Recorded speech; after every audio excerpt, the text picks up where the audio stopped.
नमस्कार दोस्तों, मैं हूं मुनील और एक बार फिर से आप सभी का स्वागत करता हूं अपने यूट्यूब चैनल मुनील सर की क्लासेज में। दोस्तों, आज की वीडियो में हम लोग पढ़ने वाले हैं क्लास 11th की हिंदी का जो फर्स्ट लेसन है पूस की रात, उसके सारांश को। ये लिखा गया है मुंशी प्रेमचंद के द्वारा और बहुत ही सुंदर कहानी है। इसके सारांश को हम लोग देखने वाले हैं। इससे पहले मैं इस पाठ का ऑब्जेक्टिव क्वेश्चन और सब्जेक्टिव क्वेश्चन दोनों अपलोड कर चुका हूं।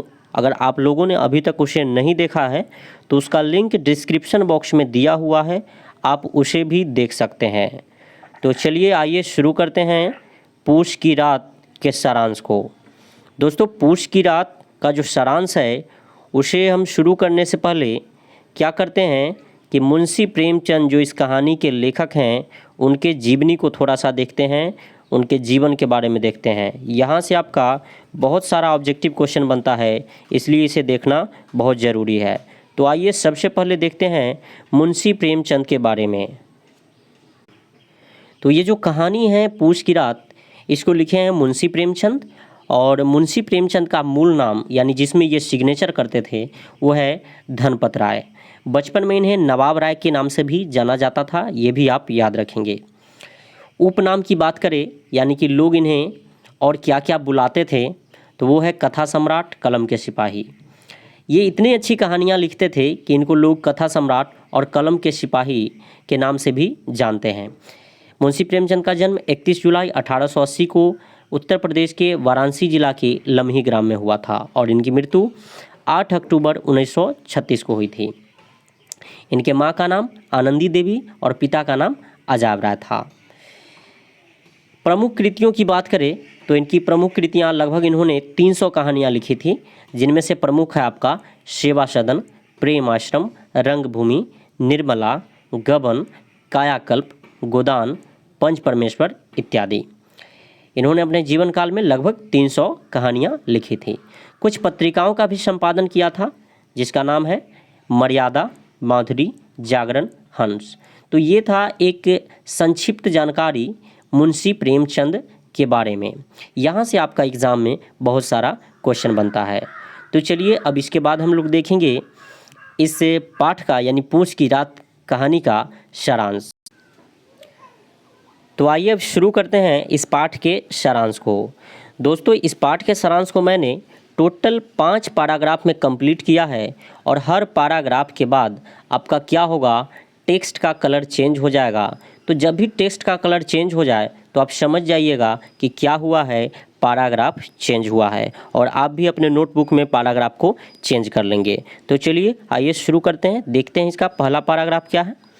पहला पैराग्राफ में दिया है पूस की रात मुंशी प्रेमचंद के द्वारा लिखी गई श्रेष्ठ कहानियों में से एक है। प्रस्तुत कहानी में एक भारतीय किसान के मजदूर बनने के त्रासदी का मार्मिक वर्णन मिलता है। इसमें दिखाया गया है कि किस प्रकार एक किसान अभावग्रस्त जीवन जीता है और अंत में तंग आकर खेती छोड़कर मजदूरी करने के लिए तैयार हो जाता है। यह कहानी हल्कू और हल्कू जैसे तमाम किसानों की है जो महाजन के कर्ज तले दबे रहते हैं। चलिए अब समझते हैं इसके मीनिंग को कि इस पैराग्राफ का मीनिंग क्या हुआ। तो देखिए, पूस की रात जो है मुंशी प्रेमचंद के द्वारा लिखी गई श्रेष्ठ कहानियों में से एक कहानी है। और ये कहानी जो है एक भारतीय किसान के मजदूर बनने के त्रासदी का मार्मिक वर्णन मिलता है। यानी इसमें दिखाया गया है कि किस प्रकार एक किसान जो है अपने खेती को छोड़कर मजदूर बन जाता है, क्योंकि उसकी आर्थिक स्थिति अच्छी नहीं रहती है और हमेशा वह अपने महाजन के कर्ज तले दबा रहता है। और उस किसान का नाम क्या है तो हल्कू है। इस कहानी में उस किसान का नाम हल्कू रखा गया है, लेकिन यह सिर्फ हल्कू की कहानी नहीं है बल्कि हल्कू जैसे तमाम किसानों की है जो महाजन के कर्ज तले दबे रहते हैं। तो ये समझ में आपको आ गया होगा। चलिए देखते हैं अब नेक्स्ट पैराग्राफ को। दूसरा पैराग्राफ है, हल्कू एक गरीब किसान है। वह अपने खेत में जीतोड़ मेहनत करता है, फिर भी वह 2 वक्त की रोटी से अधिक कुछ भी नहीं जुटा पाता। हल्कू ने किसी तरह 3 रुपए जमा किए थे ताकि ठंड से बचने के लिए वह कंबल खरीद सके। एक दिन महाजन सहना उससे अपने उधार पैसे मांगने आता है। ना चाहते हुए भी हल्कू अपनी पत्नी से रुपए देने के लिए कहता है, क्योंकि उसे पता था कि सहना बिना पैसे लिए वापस जाएगा नहीं, फिर वह व्यर्थ का हुज्जत क्यों करे। उसकी पत्नी मुन्नी भी भारी मन से पैसे लाकर हल्कू की हथेली पर रख देती है और पूछती है कि बिना कंबल ठंड में खेत की रखवाली कैसे करोगे। इस पर हल्कू कहता है कि वह कोई दूसरा जुगाड़ कर लेगा। हल्कू पैसे लाकर सहना को दे देता है, मानो उसने अपने हृदय निकाल कर दे दिया हो। इसको समझते हैं क्या हुआ। इसमें बताया गया है कि हल्कू नाम का एक गरीब किसान रहता है। वह अपने खेत में जी तोड़ मेहनत करता है, फिर भी वह 2 वक्त की रोटी ही कमा पाता है, उससे अधिक उसके पास नहीं रहता है। उसको जब खेती करनी होती है तो वह अपने महाजन, जिसका नाम सहना है, उससे कर्ज लेता है और किसी तरह से उसने 3 रुपए जमा किए थे ताकि वह ठंड में कंबल को खरीद सके। ठंड आ रही थी। इस पाठ का नाम भी है पूस की रात, और पूस की रात में क्या होता है, आपने इसको अंग्रेजी में भी 10th क्लास में पढ़ा होगा। इसका नाम वहाँ पर था जनवरी नाइट। तो ये जनवरी के समय क्या होता है कि आपका बहुत ही ठंड रहती है, यानी पूस में जो है वो क्या होता है कि बहुत ही ठंड रहती है। तो ठंड से बचने के लिए हल्कू ने क्या सोचा था कि वह कंबल खरीदेगा, और कंबल खरीदने के उद्देश्य से उसने क्या किया था, 3 रुपए जमा किया था। लेकिन क्या होता है कि एक दिन महाजन सहना क्या होता है कि उससे अपना उधार पैसा मांगने आता है, और हल्कू क्या करता है कि ना चाहते हुए भी मुन्नी से जाता है और कहता है कि पैसे दो, सहना आया है, मैं उसे पैसे लौटा देता हूँ। मुन्नी क्या कर रही होती है उस समय, झाड़ू लगा रही होती है।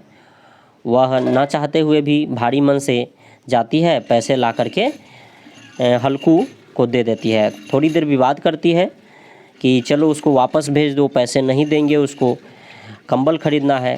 लेकिन जब हल्कू उसको हल्कू उसको समझाता है अपनी पत्नी मुन्नी को कि चलो पैसे दे देते हैं, क्योंकि ये बिना पैसे लिए जाएगा नहीं, फिर फालतू में इससे हुज्जत करना ठीक बात नहीं है। तो मुन्नी भी मान जाती है और पैसे ला करके हल्कू के हथेली पर 3 रुपए रख देती है। हल्कू भी जा करके अपने महाजन सहना को पैसा दे देता है, और उसे ऐसा प्रतीत होता है कि जैसा उसने अपने कलेजे को निकाल करके सहना को दे दिया है, क्योंकि बहुत ही मेहनत से उसने पैसा जमा किया था। इसलिए उस पैसे से उसको बहुत उम्मीद थी, वह चाहता था कि उस पैसे से वह कंबल खरीदे, लेकिन ऐसा नहीं हो पाता है। तो वही लेखक कहते हैं कि मानो उसने अपने हृदय को निकाल करके सहना के हथेली पर रख दिया हो। तो चलिए आइए देखते हैं अब अगले पैराग्राफ को। अगला पैराग्राफ है आपका, पूस की रात में हल्कू अपने खेत की रखवाली कर रहा था। पूस की रात यानी कि जनवरी की रात में हल्कू क्या कर रहा था, अपने खेत की रखवाली कर रहा था। वह ईंख के पत्तों से बनी झोपड़ी के नीचे बांस के खटोले पर सो रहा था, साथ में नीचे उसका कुत्ता जबरा भी था। ठंड के कारण दोनों में से किसी को भी नींद नहीं आ रही थी। हल्कू एक एक करके 8 चिलम पी चुका था।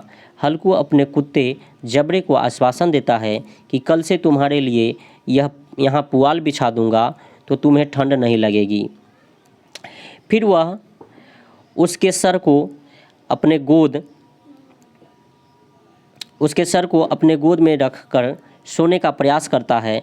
जब ठंड बर्दाश्त के बाहर हो जाती है तो हल्कू बगल के अरहर के खेत से अरहर के पौधों को उखाड़कर उसका झाड़ू बनाता है, और फिर उस झाड़ू से आम के बगीचे से पत्ते बटोर कर जमा करता है।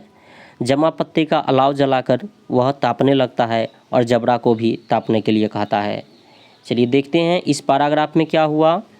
तो क्या है कि पूस की रात में यानी कि जनवरी के रात में क्या करता है, हल्कू अपने खेत की रखवाली कर रहा होता है। और रखवाली जो करता है वो कहाँ करता है, तो एक ईंख के पत्ता से झोपड़ी बनाता है वो, और उसी झोपड़ी में बांस के खटोले पर सोया हुआ रहता है। उसके नीचे उसका कुत्ता रहता है। दोनों में से किसी को भी नींद नहीं आ रही होती है। हल्कू जो है एक एक करके 8 चिलम पी चुका था, यानी गांजा जो होता है गांजा, वो 8 चिलम पी चुका था। फिर भी उसके शरीर में गर्मी नहीं आ रही थी, उसे नींद नहीं आ रहा था। हल्कू भी नहीं हल्कू का जो कुत्ता है जबरा, वो भी नहीं सो पा रहा था, उसे भी नींद नहीं आ रही थी। तो हल्कू उससे क्या कहता है कि कल से मैं क्या करूँगा, तुम्हारे लिए यहाँ पर पुआल बिछा दूँगा। पुआल का मतलब होता है लेबारी, देहात में उसको लेबारी कहते हैं, और कहीं कहीं पर उसको मोरी भी कहा जाता है। तो कल से मैं तुम्हारे लिए यहाँ पर पुआल बिछा दूँगा, और उसी पुआल पर तुम क्या करना, सोना, तो तुम्हें ठंड नहीं लगेगी। फिर उसके बाद क्या करता है कि जो उसका कुत्ता रहता है जबरा, उसका सिर जो है अपने गोद में रख लेता है और सोने का प्रयास करता है, ताकि उसको थोड़ा सा गर्मी मिले उसके सिर को अपने गोद में रखने के बाद। फिर भी क्या होता है कि दोनों में से किसी को नींद नहीं आती है और ठंड बर्दाश्त के बाहर हो जाता है, क्योंकि सनसन हवा भी चल रही होती है उस समय। जब ठंड बर्दाश्त के बाहर हो जाती है तो हल्कू क्या करता है कि बगल में एक अरहर का खेत रहता है, उस खेत में जाता है और वहाँ से क्या करता है कि कुछ पौधा जो है उसको उखाड़ लेता है, फिर उसका क्या करता है, झाड़ू बना लेता है। फिर उसी झाड़ू से आम के बगीचे में जाता है और कुछ सूखी हुई पत्तियों को बटोर कर लाता है और अलाव जलाता है। अलाव यानी कि घूंरा फूंकता है और उसे तापने लगता है, और जबड़ा को भी कहता है कि तुम भी तापो। फिर क्या होता है कि कुछ देर तापता है, फिर आग जो है वो बुझ जाती है। तो फिर क्या करता है कि आग के इस पार से उस पार वो कूदने लगता है, और जबड़े को भी कहता है कि तुम भी कूदो। इस चीज़ को मैंने इसमें नहीं लिखा है, क्योंकि समरी में हर चीज़ को लिखने के बाद फिर वो क्या होगा कि बुक इतना ही लंबा हो जाएगा। आपका बुक में जो स्टोरी लिखा हुआ है बस सेम टू सेम वही उतना ही लंबा हो जाएगा। समरी जो है वो उसमें मुख्य मुख्य बातें लिखी जाती है, ताकि एक स्टोरी क्लियर हो जाए और बात की जो मुख्य बात है पाठ की वो आ सके इसमें। तो ये पैराग्राफ आपको समझ में आ गया होगा। चलिए नेक्स्ट पैराग्राफ को देखते हैं। अगला पैराग्राफ है, कुछ देर बाद खेत में जानवरों के चरने की आहट सुनाई दी। जबड़ा ज़ोर ज़ोर से भौंकने लगा। हल्कू को पहले लगा कि यह उसके मन का भ्रम है, लेकिन कुछ देर बाद वह समझ गया कि यह उसके मन का भ्रम नहीं बल्कि हकीकत है। लेकिन वह अकर्मण्यता यानी कि आलस के कारण उठ न सका और नीलगायें उसके सारे फसल को चट कर गई। सुबह जब मुन्नी खेत देखने आती है तो खेत की दशा और हल्कू को सोता हुआ देख झल्ला उठती है। तभी हल्कू बहाना बनाने लगता है कि कल रात मेरे पेट में ऐसा दर्द उठा कि मैं ही जानता हूँ और तुम्हें खेत की पड़ी है। मुन्नी उदास थी, लेकिन हल्कू प्रसन्न था।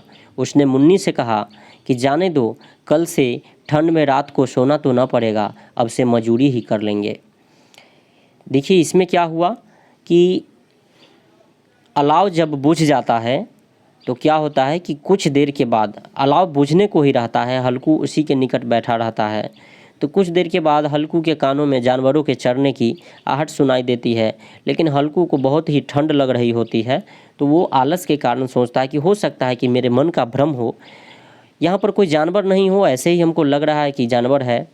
लेकिन क्या होता है कि हकीकत में उसके खेत में नीलगाय का कुछ झुंड जो है, कुछ गिरोह जो है वो आया हुआ रहता है और उसके फसल को चर रहा होता है।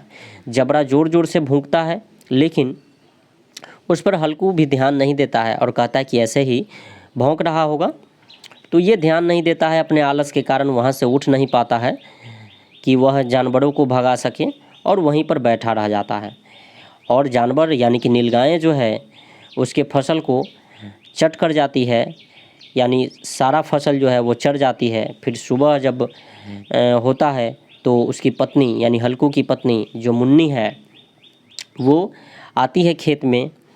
तो करीब 9-10 बजे का टाइम रहता है, उस समय हल्कू सो ही रहा होता है, और जब मुन्नी आती है तो देखती है कि सारा फसल चट हो चुका है, खेत में से जितना फसल है सब वो चरा जा चुका है, और हल्कू जो है वो सो रहा है निश्चिंत होकर। तो वो ज़ोर ज़ोर से चिल्लाने लगती है, हल्कू को डांटने लगती है कि तुम सो रहे हो और देखो खेत की क्या हालत है। तो हल्कू भी क्या करता है कि हल्कू बहाना बनाता है और कहता है कि कल रात मेरे पेट में ऐसा दर्द उठा कि मैं ही जानता हूँ और तुम्हें फसल की पड़ी हुई है। मुन्नी बहुत उदास होती है कि उसका फसल जो है वो नहीं रहा अब, ठीक है। अब फिर से उसको कर्ज लेना पड़ेगा, फिर से खेती करना पड़ेगा। लेकिन हल्कू जो था वो बहुत खुश था, वो प्रसन्न था और उसने कहा कि चलो जाने दो, कोई बात नहीं है, फसल चढ़ गया तो चढ़ गया। अब से हम लोग क्या करेंगे, मजदूरी ही करेंगे, खेती नहीं करेंगे। ऐसा मुन्नी का भी मानना रहता है कि खेती करने में कोई फ़ायदा नहीं है, मजदूरी ही करना है। खेती में आपका हो गया, बीज लेना पड़ता है, हल जोतवाना पड़ता है, इसके लिए आपको कर्ज लेना पड़ता है, मलगुजारी कटाना पड़ता है, बहुत सारा लफड़ा है खेती में। लेकिन मजदूरी में कोई लफड़ा नहीं है, काम करने जाइए और शाम को पैसा मिलेगा, पैसा लेकर के चले आइए। तो मुन्नी का भी पहले से कहना रहता है कि मजदूरी ही अच्छा रहेगा। और हल्कू भी अब राज़ी था कि चलो फसल तो रहा नहीं, अब से मजदूरी ही करेंगे। चलिए नेक्स्ट एवं लास्ट पैराग्राफ जो है आपका वो है, इस प्रकार इस कहानी में कथा सम्राट मुंशी प्रेमचंद ने एक किसान के मजदूर बनने की मार्मिक वर्णन किया है। यह कहानी अपने पाठकों पर अपनी गहरी छाप छोड़ती है। तो इस प्रकार इस पाठ में क्या है बताया है हमारे कथा सम्राट मुंशी प्रेमचंद ने कि किस प्रकार एक किसान जो है कर्ज तले दबे रहता है और उसकी आर्थिक स्थिति इतनी तंग होती है कि वह खेती छोड़कर मजदूरी करने के लिए तैयार हो जाता है। तो आशा करते हैं कि कहानी बहुत ही अच्छी लगी होगी और आज के लिए बस इतना ही था इस वीडियो में। अगर वीडियो अच्छा लगा है तो प्लीज़ वीडियो को लाइक कीजिए, कमेंट कीजिए और अपने दोस्तों में ज़रूर शेयर कीजिए। आप जितना ज़्यादा शेयर करेंगे उतना ही हमको सपोर्ट मिलेगा और उतना ही अच्छा आपके लिए हम वीडियो बना पाएंगे। अगर आप चाहते हैं इस वीडियो का PDF डाउनलोड करना तो हमारे टेलीग्राम चैनल से इसका PDF भी डाउनलोड कर सकते हैं। टेलीग्राम चैनल का लिंक डिस्क्रिप्शन बॉक्स में दिया हुआ